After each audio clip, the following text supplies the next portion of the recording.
Man, this game is so smooth. So smooth!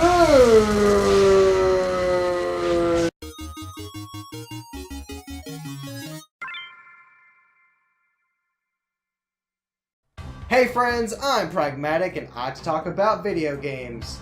And today we're in part 2 of Onimonth. Which means we're at Onimusha 2. This game, in my opinion, is probably the best game of the series. It took what Onimusha built and expanded upon it. So let's get into it. Onimusha 2 was released a year after the first game. With how little time there was between the two, it's impressive how much they added to the format.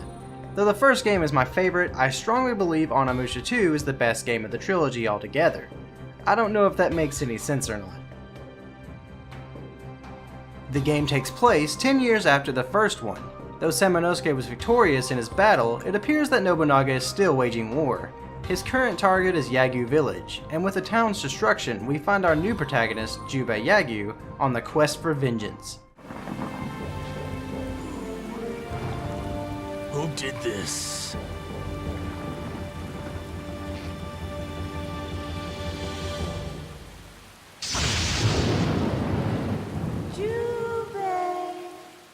Searching for any survivors of the attack, Jubei happens upon a mysterious voice.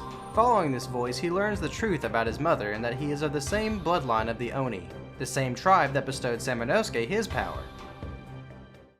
Your hand has the power to absorb the souls of demons. Use this power to defeat Nobunaga.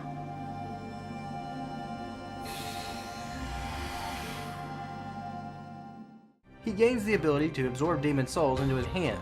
This essentially gives him the same power as Samanosuke, and he also obtains similar weapons. But he also gains an Ice Spear and the Earth Hammer, also known as the best weapon in the game. And my god, is that weapon good. It lets you just take all the frustration and just let it all out at once. This game gives you the objective of finding 5 sacred orbs that will help unlock Jubei's potential. Charity. Faith, honesty, respect, and strength. Gather all the orbs and defeat Nobunaga. This not only sets a goal for the end of the game, but also helps to expand the world around you. This game will have you traveling to multiple destinations as opposed to centering you in one central area like the first game. Another big aspect of this game is the friendship system. Jubei will meet legendary warriors who he can befriend on his journey.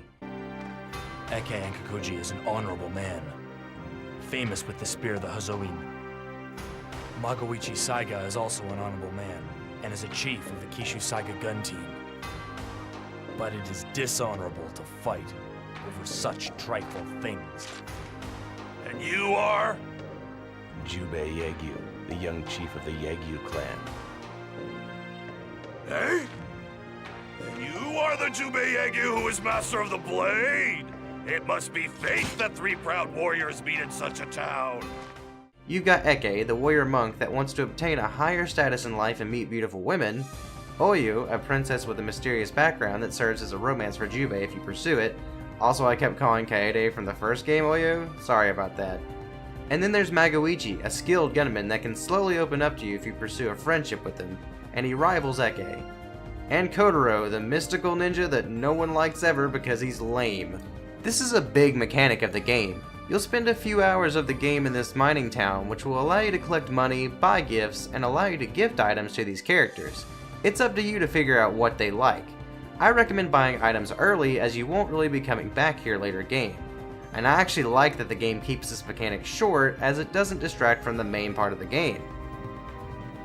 Wonderful! Board spirits are always enjoyable! I actually did forget that every time you give Magoichi a history book, he tells you, It would be better to read them all at once.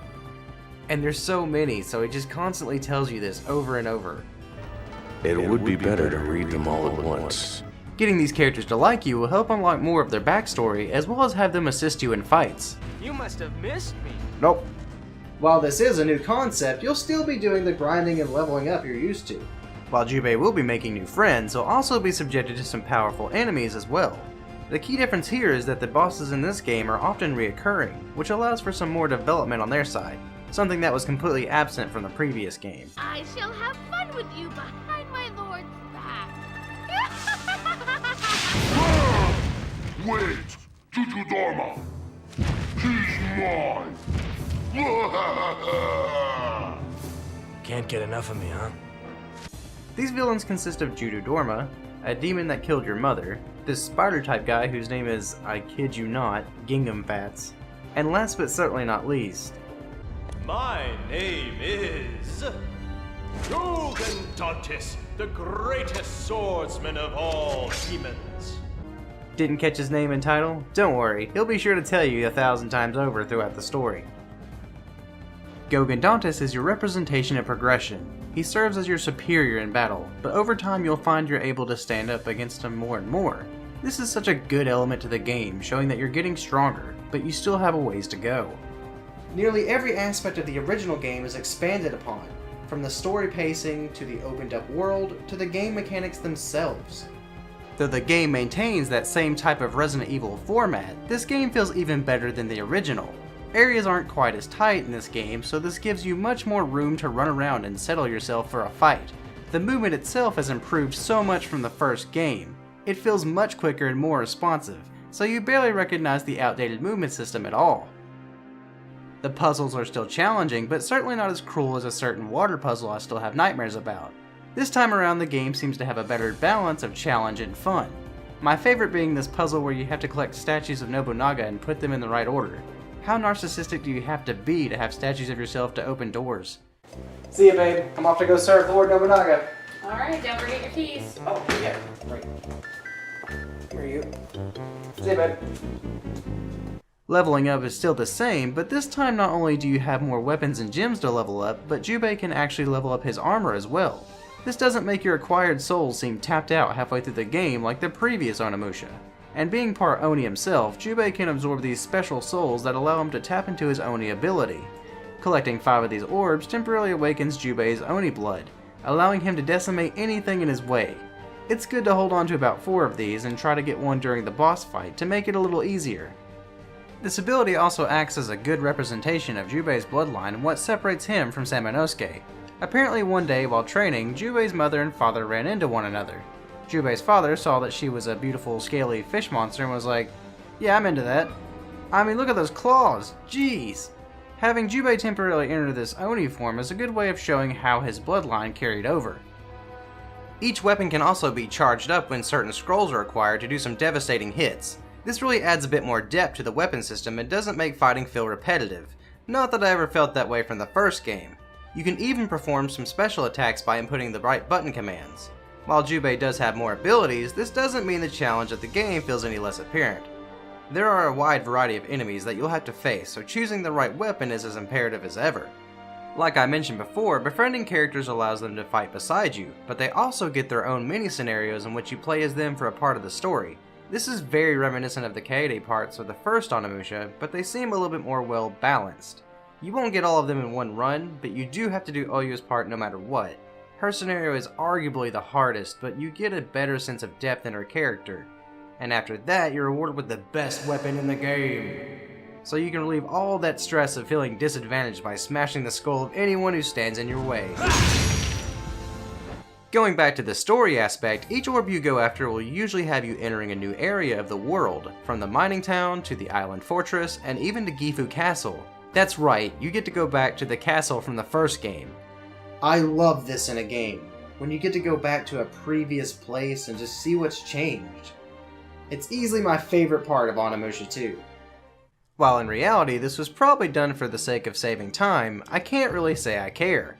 I remember how excited I was when I first got to play this game, getting to explore Gifu Castle all over again and getting to see how much has stayed the same, though noticing some of its decay over time.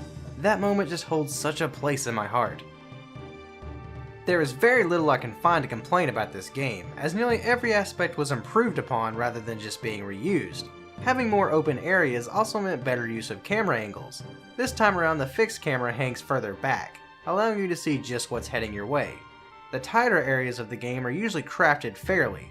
The game wants you to notice that lack of space more in certain scenarios. The Island Fortress, for example, has really narrow hallways that give it that claustrophobic feel, but it's done in a fair way, usually showing you an enemy from a distance rather than leaving you blind. The only glaring flaw I can really think of is the final Gogan-Dantis battle. My name is Gogan-Dantis, the greatest swordsman of all demons. Can we get on with this? Like I said before, Gogan-Dantis served to show how much he progressed, but the game gives you this flute thing later in the game that weakens him. Jubei starts laying down some tasty jams and Gogan-Dantis is all, "Oh, what is that? Is that George Michael's? I was never a fan." This totally defeats the point. Giving you something to make your greatest challenge weaker is just cheap and underwhelming. I don't think you have to use it, but if you don't, he parries most of your moves. Even with the flute, the fight is still pretty challenging, but it would have been better to have left it out entirely. Your name is Gogan-Dantis, the greatest swordsman of all the demons. Thank you, Jubei.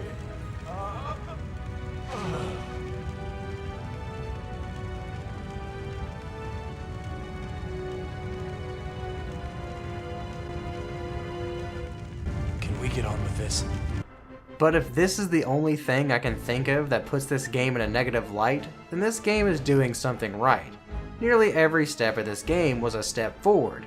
Controls were better, movement was more fluent, establishing relationships with characters helps to flesh out character development as well as story. The developers did so much to make everything right in this installment, which makes the third one, well, not as good. But we'll get to that. If you were to pick up just one of these games, this is the one I would strongly recommend. The first one is my favorite for my own reasons, but I stand firm in believing that this is the best installment in the series.